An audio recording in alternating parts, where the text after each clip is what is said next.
Banyak di antara kita yang tidak menyadari bahwa sumber utama masalah dalam hidup kita ternyata bukan dari luar, tetapi dari dalam diri kita sendiri, dari dalam hati dan pikiran kita.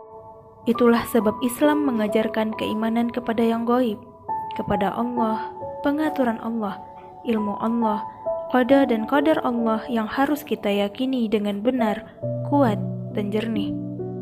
Termasuk soal jodoh, rezeki, dan ajal. Karena keyakinan itulah yang membuat hati dan pikiran kita bersih, jernih, dan tenang. Tidak ada ketakutan, kekhawatiran, dan kegelisahan. Ketika tidak mempunyai uang, tenang. Mendapat musibah, tenang. Begitu juga saat mendapat nikmat, tidak terbang apalagi sombong.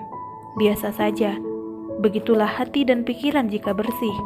Semua itu karena kita mempunyai akidah Islam yang benar, jernih dan cemerlang.